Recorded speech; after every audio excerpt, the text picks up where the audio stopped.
My name is Lisa Chernenko. I'm a researcher from High School of Economics, Moscow, and also I'm a business consultant specializing in organizational network analysis.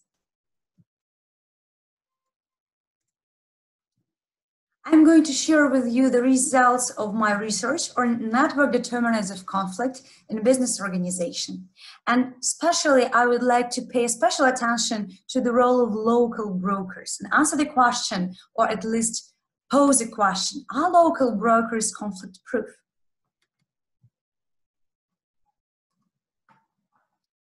And unexpectedly, I'm going to start with the conclusions to keep you excited, because usually when a researcher presents his results, by the moment he reaches conclusions, everyone falls asleep. So let me start with it. What did I learn from my research? First is that conflict is indeed shaped by network structure. Also, conflict is, by the way, is the problem of the node of the employee who experiences it. 8 out of 20 explanatory variables that I had in my equation speak for it, which is twice more than the number of variables which speak about the second counterpart. So it's problem of the one who experiences it. Second, conflict is asymmetric, is caused by asymmetric perception of organizational roles. Also, conflicts occurs in socially unequal dyads, and it is directed towards the more influential one. And finally, conflict is experienced by locally peripheral as opposed to local brokers within the network. How did I approach these results? Let me structure this presentation in the following way. First, I will share with you what has already been done. I call it the paper because this part of the research is currently under review. And then I will share with you my further ideas and show you my research proposal. The first part. So, object of my research was task conflict in business organization. And the research question that I had in mind is which network or structural patterns are associated with task conflict. I had two hypotheses. First was about asymmetric perception.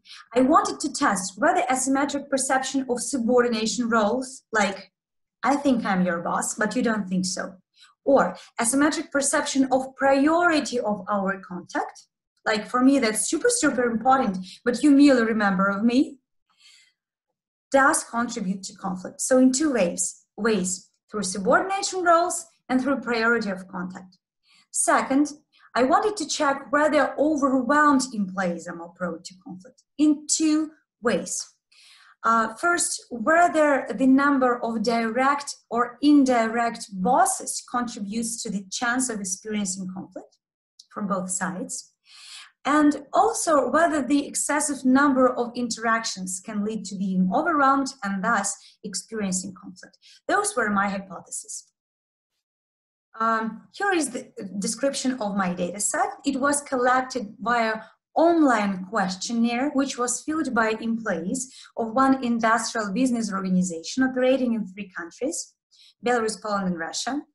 And this organization, by now it has 1,000 employees, 1,050 approximately. But here you can see how many employees were involved in the communication networks in 3 different waves. Data was collected in December 2017, December 18, and December 19. Network data was based on the answers of employees to the following questions. Whom do you communicate with? How frequently? Out of those whom you communicate with, which interactions are most needed for you to accomplish your daily tasks? Which interactions are most important? Who are your direct and indirect bosses and subordinates? Whom do you come for advice? And finally, whom do you have conflict with? In addition to that, I have a data on their formal position, department affiliation, seniority, gender, and age, some formal variables, and also data on peer-evaluated competences and social skills of the employees. Here is the brief description of methodology. We viewed the data in the following way. Each observation is a pair of nodes, is a dyad. And if ego nominates conflict with the alter, then the target variable, the response variables of variable which is conflict, takes value 1, and it is 0 otherwise. And then we applied a set of variables which actually describe ego and alter, and also their diet, to try to differentiate between zeros and ones. So basically, we reformulated the question to look at it as a simple classification problem, classify between conflict and non-conflict observations. In this way, we got approximately 6,000 observations. We used naive Bayes regression to conduct the analysis, and the research was done in Python written software called Orange, and some data preparation was done in Python. In addition to the variables that were necessary to test the hypothesis, we applied a set of network variables, such as centralities. You see the list of variables, centralities which were used, clustering coefficients, whether employees are connected in other networks, various similarity coefficients, and finally, graphlet orbits. I will talk in more details about graphlet orbits later. Here you see the descriptive statistics for our networks. So, on average, you might see that the largest connected component of conflict network included about 300 employees, related by something between 400 or 500 conflict links, so that each employee was on average involved in 3 conflict communications, 3 conflicts. What is interesting about these data? First, it's a rather sparse network, which may be not super surprising because you shouldn't expect that there will be too much conflict in organization if it operates efficiently. And also it's a sensitive question, and we collected data by asking questions. But also we observed very, very low reciprocity. You might see in this table that only something between 4 to 7% of all conflict links were reciprocated. At first I was very surprised, but then I found out that on average negative ties are highly asymmetric. So that's what the observation. We chose the model based on 2 criteria. First, we wanted our model to be easily interpretable so that we are able to test the hypothesis. And second, we wanted to maximize recall, because from organizational perspective, since conflict is costly, on average, any conflict results in reducing productivity, in the increased risks of losing employees, etc. So what manager cares about is reducing conflicts. And if the conflict is there in place, it is important to know about that. So this is exactly what recall speaks about. It is the proportion of positive outcomes that were predicted by the model. As you might see that in addition to naive Bayes regression and logistic regression, which are interpretable, we've tried neural networks, support vector machine, KNN, and random forest, and it was done in order to double check whether we did forget about something important.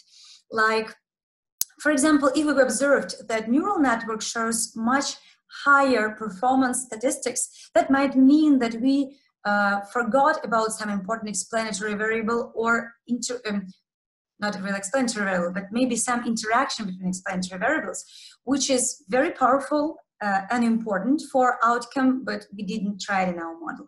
So as you might see, this was not observed, so we used naive Bayes regression because it maximizes recall, and as you might see, recall is 64%.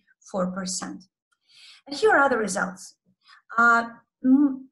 More or less, our hypotheses were approved. So, indeed, asymmetric perception of organizational roles does lead to conflict in two ways. If understanding who is the boss of whom is not reciprocated from any side, This leads to conflict again from both sides. And also, if there is reciprocity in the network of task giving, like I give you tasks and you give me tasks, again, it was associated with high risks of conflict. And also, and this was the most important network variable, asymmetry in priority perception of the contact contributed to the increased chance of conflict. And also employees which were overwhelmed by the number of direct bosses, but not indirect, contributes to conflict. And here is the part of the, here we come to the part of the hypothesis which was not approved, is about number of interactions. Actually, the reverse is true. The more interactions you have, the lower is the probability of conflict in each interaction. Probably this was just the wrong formulation of the question, because the higher is the number, the lower is proportion, probably because conflict capacity should be lower than contact capacity, but this is what we observed. But most interesting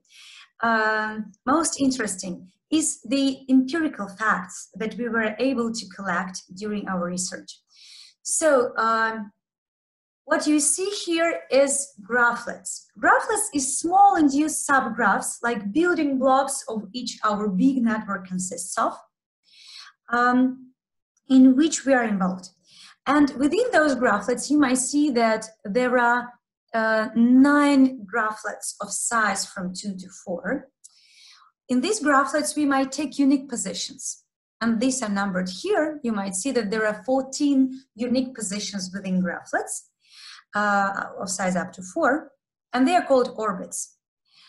Here they are colored differently to show that some positions are not structurally identical to the others. They're colored differently. So what I've done, I've calculated relative frequency of occurrence of each employee in this or that orbit, and then use it as a predictor for conflict. This was done for purely exploratory research, exploratory part. But what we've observed is that those employees who frequently take in between, or we might say broker position within the graphlet, like, where is it, 2, 5, 7, and 11, those were observed to be less frequently involved in conflict. But those who more frequently take more peripheral positions, like 1, and 4, and 6, and 9, were more prone to conflict. In addition to that, we observed that the source at 13 position, which also has more brokerage power than 12, for example, was more prone to conflict, and which is quite funny. Taking position 14 in subordination network proved to be contributing to conflict. But as you might see, it is a transitive relation, like friend of my friend is my friend. But in this case, it meant that boss of my boss is my boss. This kind of transitive relations obviously contribute to conflict. That's empirical fact that we observed. But the most interesting part is about broker versus peripheral positions within graphlets. And also we observed that conflict was directed from high clustering to lower clustering nodes. I will come back to these findings. But before that, let me summarize and talk about the limitations of our research. So first, it was a cross-sectional approach so that no causal conclusions are possible. And also it was a unidimensional analysis, and interactions and variables were not interactions of variable, but a unidimensional analysis, meaning that they were not taken into account at the same time. Also, it ignores the nested structure of networks. Our cross-validation statistics might be biased because, you know, when you sample networks, it basically means that the same nodes might occur in both samples on which you test and run the model. There is also an instrument validity questions because conflict was measured by just one unit question. And finally, in this particular research, we ignored the difference between reciprocal and one-sided conflict. So what we are going to do with that further? Let me proceed to the research proposal part. The most interesting empirical facts that cannot be immediately interpreted are the following. First, that conflict is observed more frequently among those nodes which take peripheral positions within graphlets, as opposed to those who take locally take brokers positions. Second, conflict was observed to be directed from high clustering to lower clustering nodes, which basically means that from those who has lower brokerage opportunities to their neighborhood to those who has high brokerage opportunities. Because if your neighbors are connected, it means that you have high clustering, you have lower entrepreneurial opportunities with respect to them. So that's interesting. And finally, the conflict was occurred in unequal dyads in terms of social influence and was directed towards the more influential nodes. So having observed that, I would like to pose a set of questions. First, are brokerage opportunities indeed related to the chance of conflict? Second, is this relation manifested in comparative brokerage capacities of ego and alter? And finally, if so, is it manifested in terms of ego and alter whole network or dyadic level brokerage towards each other? So here are my suggestions about using variables to test this hypothesis. So in order to answer the question about brokerage opportunities, do they contribute to conflict? I would like to use ego betweenness, BURT'S constraint and efficiency ratio. Ego betweenness is the betweenness which takes into account limited paths.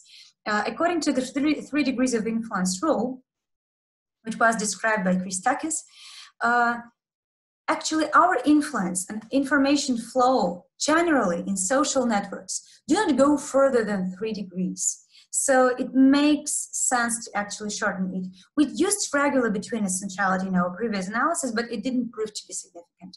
Second, BURT'S constraint. It speaks for the aggregate opportunities for brokerage of an ego within his network. Efficiency ratio is something different actually, but it is closely related because it accounts for non-redundancy of one's network, meaning that if your network is non-redundant or efficient, then you have more opportunities, of course, to be a broker. So, and they're mathematically slightly different, so I would like to compare them. Second, in order to see whether it's about comparative brokerage capacity, I would try difference in indicators and ratio of indicators as predictors. And finally, in order to check the influence or not influence, but significance of dyadic level brokerage, I would use context-specific or dyadic BURT'S constraint. I will show you the formula and discuss in detail soon. And also, here are my potential theoretical explanations to potential observations we might have here. So if we see that brokerage is related to conflict, this might be explained in various ways. First, directly, because if you are a broker, that means that you are positioned on the flow of information. And this is a favorable position. You are well informed. And being well informed, you have more chances to conduct politically wise decisions, to avoid conflict. So this is a favorable position. That's one explanation. Second, relation between brokerage and conflict might be mediated through social competences. Because in order to take broker position, some social competences are needed. You need to be connected to, you need to create connections to those whom you connect. So it requires high social competences. And also in order to avoid or eliminate conflict, it is important to, again, have social competences. So it is possible that this relationship is mediated through social competences. So my plan is to actually, at further steps, use structural equations model to check whether there is a mediation of this kind, because I do have social competences variables in my data set. And finally, this relationship might be a purely statistical fact. As I told you in the beginning of this presentation, we might have many contacts. On average, this is something 150 contacts that or maybe slightly higher, depending on the framework, that we can handle. That's quite a lot. But having contact requires much less efforts than actually supporting having conflict. Therefore, capacity of having conflicts quite probably is lower than capacity of having contacts. So as your number of contacts increases, quite probably the number of conflicts cannot increase that far. That basically means that we should expect that with the increase of number of contacts or degree centrality, proportion of conflicts will go down. And since some brokerage measures are related to degree centrality, we might observe these statistical relationships. So it is important on the further steps to control for degree centrality. And finally, when we talk about comparative brokerage capacity, this might be explained by the imbalance of power, but between these two nodes, which basically means that ego or alter has much higher influence over the counterpart. And this might make the counterpart feeling uncomfortable and wanted to contest this inequality. So this might be about being envious or being just uncomfortable with that and trying to, restore this equilibrium, not restore, to change this situation. So this is a potential explanation here. So here you see the BURT'S constraint formula, probably the variable I'm most interested in. The formula that you see above is the dyadic constraint formula, which shows the overall flow of efforts, time, information from I to J, both directly, which is manifested in Pij, and indirectly through all shared neighbors Q, which is manifested here. And obviously, if this component is big, if you have many shared neighbors, and also the proportion of information which flows through them is high, your opportunities for brokerage are really low. It lowers the opportunities for brokerage. So this is the measure. And when we sum up dyadic constraints with respect to all neighbors, we might say we get aggregate constraint. So if we look at this picture, you see that there are dyadic constraints written here. Obviously, one has higher brokerage power, and it is especially prominently expressed in one's relation to 3. And constraint of 1 in relation to 3 is just 0.19.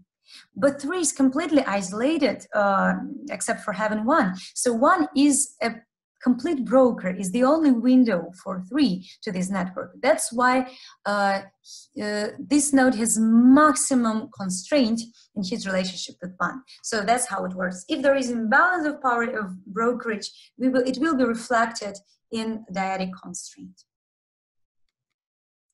And on the very preliminary and descriptive stage, I've already checked that there is some relation, at least statistical relation, between constraint and conflict. Depending on the framework and how to calculate this, correlation between constraint and chance of conflict goes up to 0.63.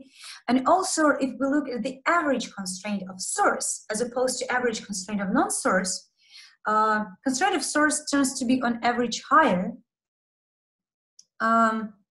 than constraint of a non-source, which speaks for this relation. And later on, frankly speaking, I do not know how to do that, so that I would be really interested in the discussion. Later on, I would like to look deeper in the essence, in how brokerage roles work here. Because the situation, the meaning of brokerage is different depending on our affiliation. If we all, if the broker and both employees whom the broker connects are within the same department, that's one story. That's what is called coordinator situation. But if they are in the same department, but the broker isn't different, that's itinerant broker situation, etc., etc. We have 5 different brokerage roles. So it would be really interesting to see whether there is differences here, and from the organizational perspective, I do expect to observe it. So here are my directions for further research. I would like to introduce new variables to explore in details the brokerage effect. I'm going to use quadratic assignment procedure to test the new set of hypotheses. And also, I would reformulate my target variable or response variable so that to differentiate between mutual and non-mutual, reciprocal and non-reciprocal conflict by having response variable not binary, but having 3 levels, like 0, one-sided, or reciprocal conflict. And finally, since my data is temporal, I have 3 waves by now, I would like to use a stochastic actor-oriented model, use Siena, to account for temporal character of the data to see how conflict was changing over time. Thank you for your attention. I'm really looking forward to your questions and advice and discussions. And here are my contacts. Thank you for your attention.